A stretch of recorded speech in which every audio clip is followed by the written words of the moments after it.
Bismillahirrahmanirrahim. Assalamu alaikum, dear students. This is Imran Safar from FAI. This is class 10th history. Chapter number first, the rise of nationalism in Europe. Lecture number third. Let's start today's first topic. Our today's first topic is the making of Germany and Italy. तो सबसे पहले हम start करेंगे Germany से. Unification of Germany किस तरह से हुई. तो पहला अटेम्प्ट जो हुआ था 1848 में, जब जो फ्रैंकफर्ट पार्लियामेंट बना था, लेकिन उसके बाद वो फेल हुआ क्योंकि फ्रेडरिक विल्हेम फोर्ड जो प्रूशिया के रूलर थे, उनको वहाँ पे अपॉर्चुनिटी दी गई थी कि वो यूनाइटेड जर्मनी के रूलर बने, लेकिन उन्होंने उस प्रस्ताव को ठुकराया और साथ में बाकी मोनार्चिस के साथ हाथ मिलाने के बाद उन्होंने उस असेंबली को, नेशनल असेंबली को डिसबैंड किया. उसके बाद ये जिम्मेदारी उठाई जो चीफ मिनिस्टर थे, ऑटोमन बिस्मार्क. एक्चुअली ये जो ऑटोमन बिस्मार्क थे, ये बहुत बड़े स्टेटमैन थे, डिप्लोमेसी में काफ़ी ज़्यादा मशहूर थे यूरोप में. तो बाकी के सब तमाम रूलर जो यूरोप में थे, ऑटोमन बिस्मार्क की बातें वगैरह मानते थे. तो इन्होंने एक पॉलिसी अपनाई, ब्लड एंड आयरन पॉलिसी, जिसमें उनको सपोर्ट मिला प्रूशियन आर्मी का और ब्यूरोक्रेसी का. और साथ में जो जंकर्स थे, उन्होंने भी अब सपोर्ट लेना शुरू किया, क्योंकि अब प्रूशिया मिलकर यूनाइटेड जर्मनी बनाना चाहते थे ताकि ये एक बहुत ही मजबूत हुकूमत बने. और उसके बाद इसने क्या किया, अगर हम बात करें, इन्होंने 3 जंग जो है 7 ईयर्स में लड़े. तो तीनों के तीनों जंग इन्होंने जीत लिए. तो वो मैं आगे मैप पे आपको दिखाऊंगा. ये है जर्मनी की उस वक्त की पॉलिटिकल, हम कह सकते हैं पॉलिटिकल मैप जर्मनी का. ये वाला हिस्सा जो है ये प्रूशिया है. ये इसमें भी जर्मन स्पीकिंग पीपल रहते थे. और यहाँ पे अलग अलग हिस्सों में ये मतलब इलाके बटे हुए थे. ये स्लेस्विग और हॉलस्टीन डेनमार्क के अंडर में थे.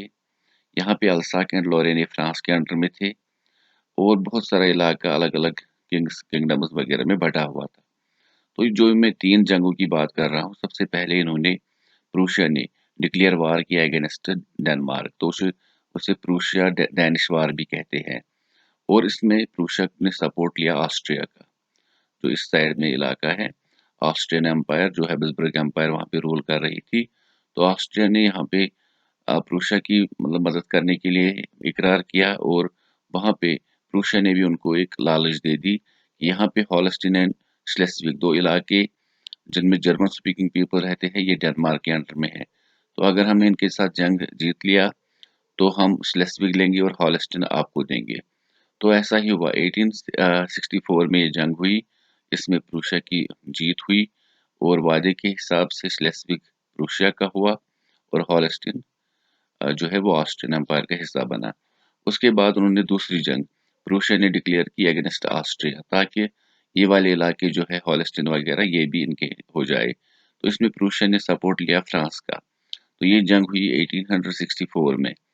और उसके बाद इन्होंने मिलकर ऑस्ट्रिया को हराया और उसके बाद हॉलस्टीन भी इनका हो गया. और ये वाले इलाके जो अलग अलग किंगडम्स के अंडर में थे, ये भी प्रूशिया के अंडर में चले गए. उसके बाद तीसरी जंग इन्होंने फ्रांस के साथ लड़ी, जो 1870 में हुई. उस वक्त फ्रांस के जो रूलर थे वो थे नेपोलियन थर्ड. तो यहाँ पे अल्साक एंड लोरेन उस जंग की जीत के साथ ही इन्होंने हासिल किया और बाकी इलाके भी यूनाइटेड जर्मनी का हिस्सा बने. और ये वाला इलाका जो है ये प्रूशिया के कंट्रोल में था, लेकिन इन्होंने ये ऑस्ट्रिया को दिया क्योंकि यहाँ पे जर्मन स्पीकिंग पीपल नहीं रहते थे. तो इस तरह से यूनिफिकेशन ऑफ जर्मनी कंप्लीट हुई.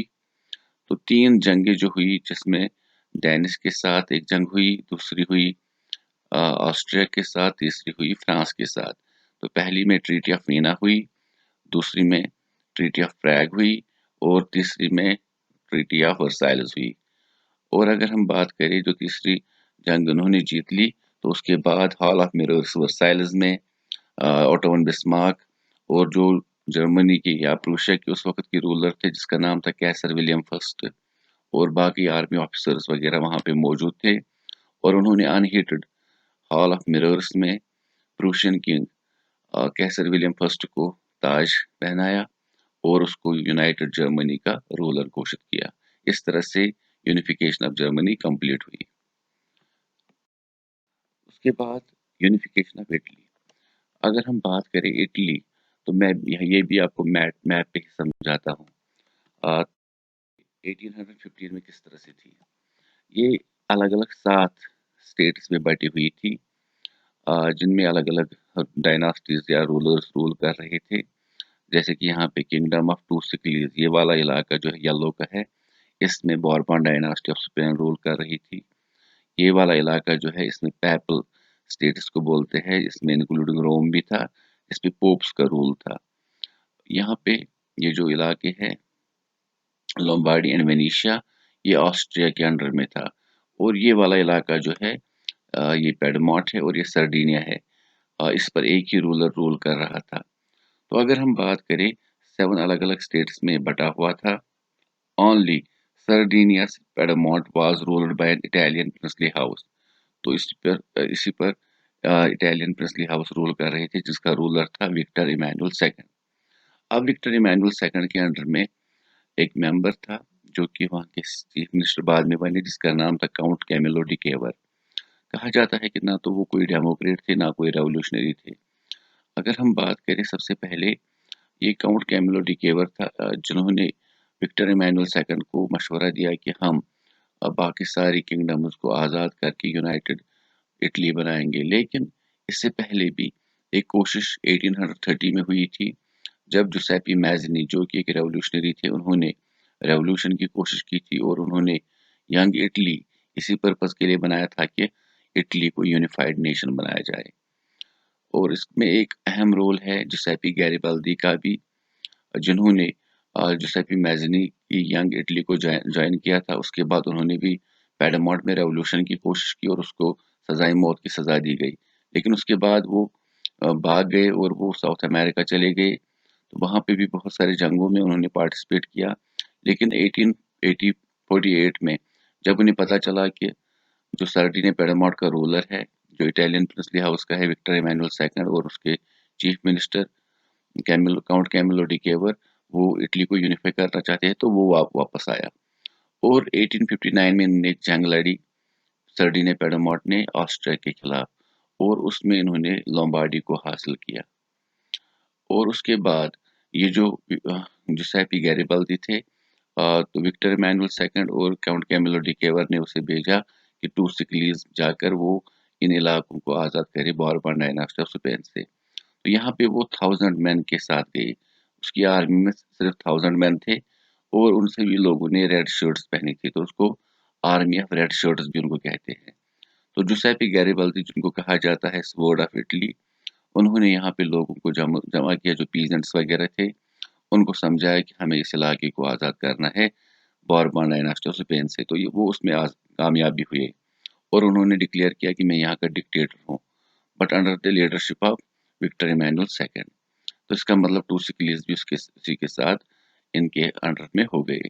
तो हम बात करेंगे यहाँ पे 1861 में विक्टर इमैनुअल सेकंड को इटली का रूलर घोषित किया गया। लेकिन उस वक्त उनके पास सर्डिनिया पैडमोंट था, टू सिकलीज थे और साथ में लोम्बार्डी।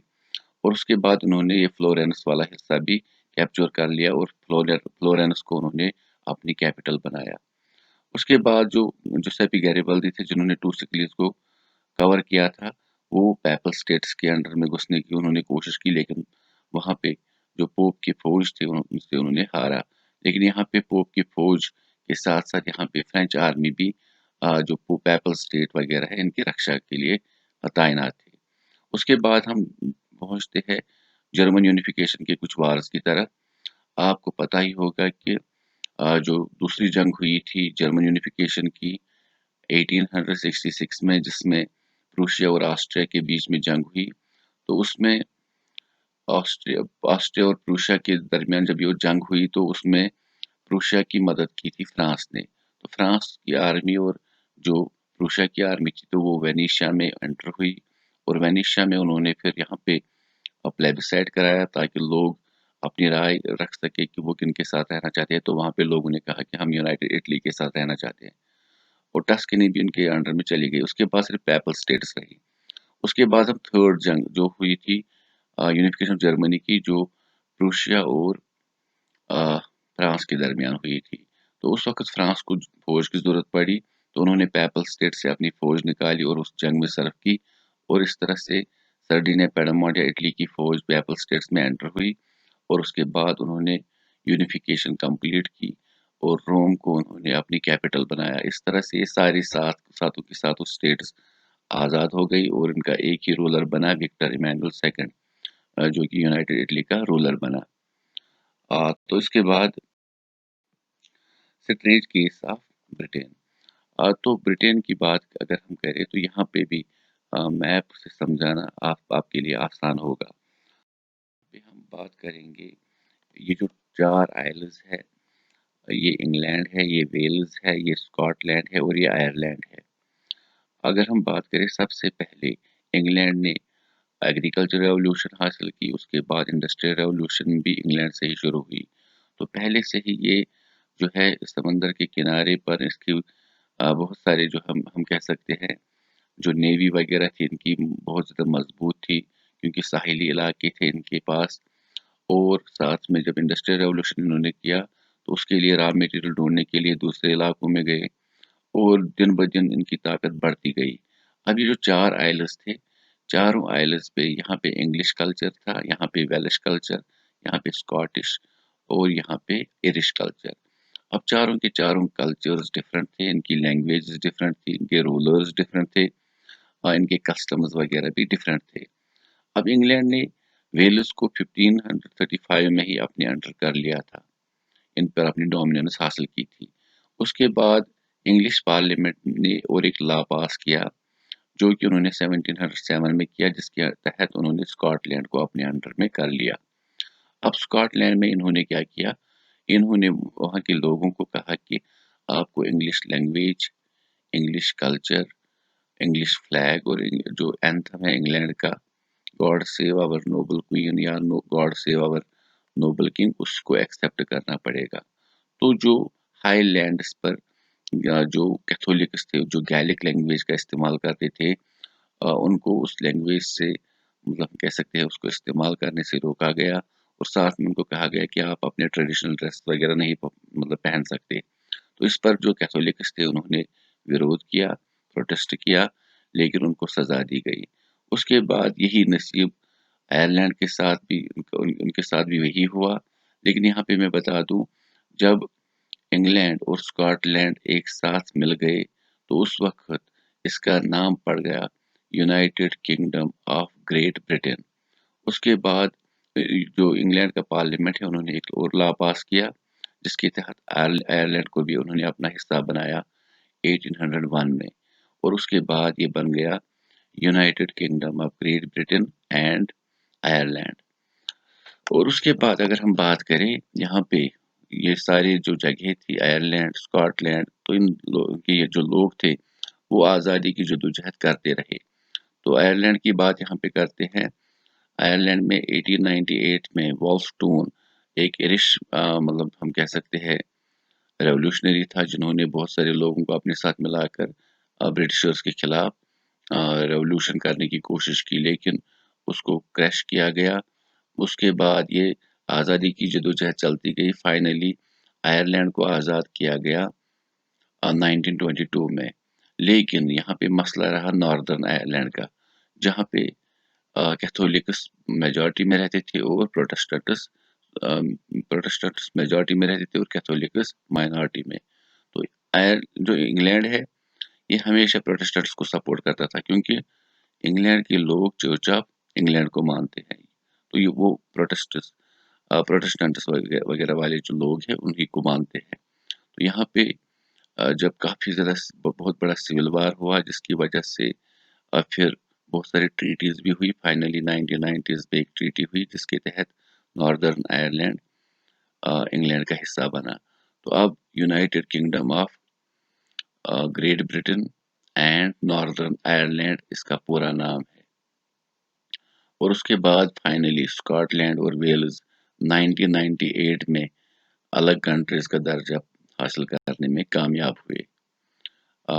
तो उसके अलावा हमारे पास और एक टॉपिक है विजुअलाइजिंग द नेशन।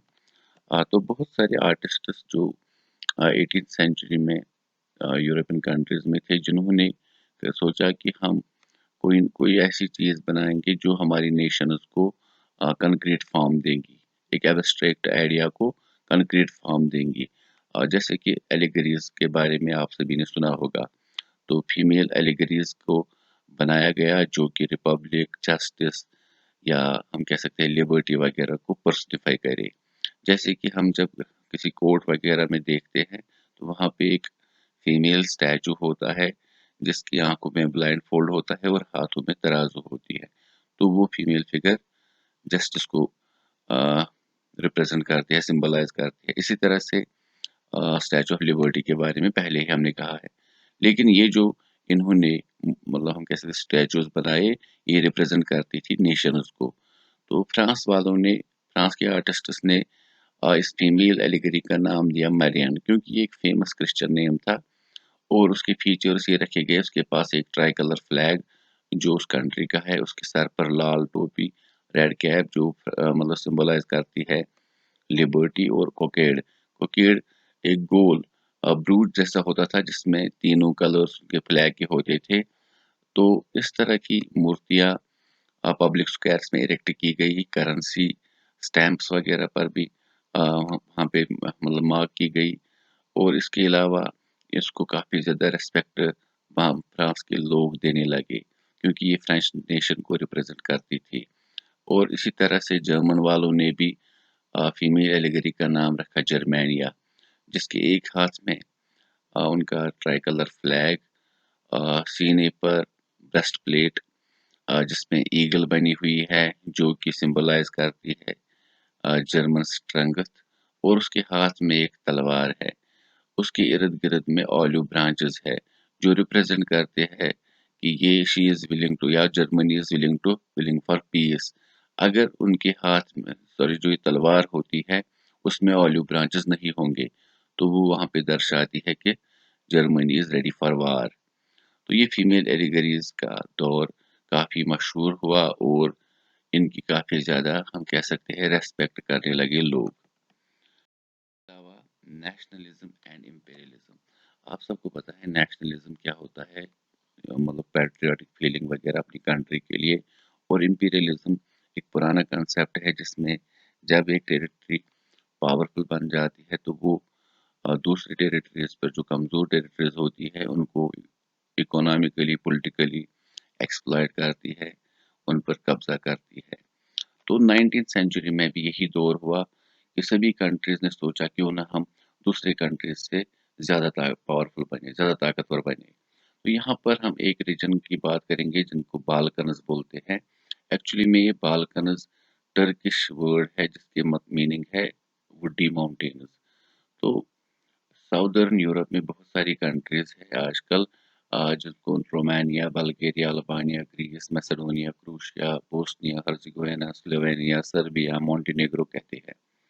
इनमें से ये सभी कंट्रीज ऑटोमन टर्की के अंडर में थी। लेट 19th सेंचुरी में जब ऑटोमन टर्की वीक पड़ी तो उन्हें सिक मैन ऑफ यूरोप कहा जाने लगा। इनमें से ग्रीस पहले ही आज़ाद हो चुकी थी 1832 में ट्रीटी ऑफ कॉन्स्टेंटिनोपल की वजह से। लेकिन बाकी टेरिटरीज जो लेट 19th सेंचुरी में ऑटोमन टर्की कमज़ोर हुई उसकी वजह से ये सारी की सारी टेरिटरीज आज़ाद हुई और इन्होंने अपनी अलग अलग कंट्रीज बनाई। लेकिन इनके बीच में जेलसी बढ़ने लगी। ये काफ़ी एक बहुत बड़ा एक्सप्लोजिव साबित हुआ पूरे यूरोप के लिए। ये एक दूसरे की टेरिटरीज को खाना चाहती थी ताकि वो एक दूसरे से मजबूत बने और ये बिग पावर राइवलरी का हिस्सा भी बने, क्योंकि इनकी जो जियोग्राफी है, ये जहाँ पे वाक़ा है वहाँ पे मेडिटेरियन सी भी वाक़ा है। तो जो भी बिग पावर जैसे कि रशिया, ब्रिटेन, फ्रांस या ऑस्ट्रिया इन कंट्रीज पर मतलब हुकूमत करती तो उसके अंडर में मेडिटेरियन सी के साथ साथ नॉर्थ अफ्रीका और जो वेस्टर्न एशिया है उस पर भी कंट्रोल आता। और उसके बाद क्या हुआ कि हम कह सकते हैं कि सर्बिया को ऑस्ट्रिया अपने अंडर में करना चाहता था और सर्बिया के एक आदमी ने ऑस्ट्रिया के प्रिंस आर्चड्यूक फर्डिनांड का कत्ल किया। उसकी वजह से सर्बिया और ऑस्ट्रिया में जंग छिड़ गई। सर्बिया के सपोर्ट में ब्रिटेन, रशिया, फिर फ्रांस आया और दूसरी तरफ ऑस्ट्रिया के सपोर्ट में टर्की और जर्मनी आया, जिसकी वजह से फिर फर्स्ट वर्ल्ड वार हुआ। तो यहाँ पे ये जो एक वक़्त था जिसमें ये प्रॉब्लम्स हुई। बाल्कन्स एक ऐसा एरिया बना जहाँ पे इंटेंस कॉन्फ्लिक्ट हुआ, जिसकी वजह से फिर फर्स्ट वर्ल्ड वॉर भी हुआ। और उसके बाद जब फर्स्ट वर्ल्ड वॉर ख़त्म हुआ, तो इन बहुत सारी कंट्रीज़ ने मिलकर एक ही कंट्री बनाई, यूगोस्लाविया, और जिसकी कैपिटल बेलग्रेड को रखा गया। लेकिन वो भी 1992 में फिर से डिसइंटीग्रेट हुई और ये सारी कंट्रीज़ फिर से एक बार अलग-अलग हो गई। तो इंशाल्लाह ये चैप्टर इसी के साथ कंप्लीट होता है। तो अगली वीडियो के साथ फिर से आपके सामने हाज़िर होंगे, तब तक के लिए स्टे सेफ, फ़ी अमान अल्लाह।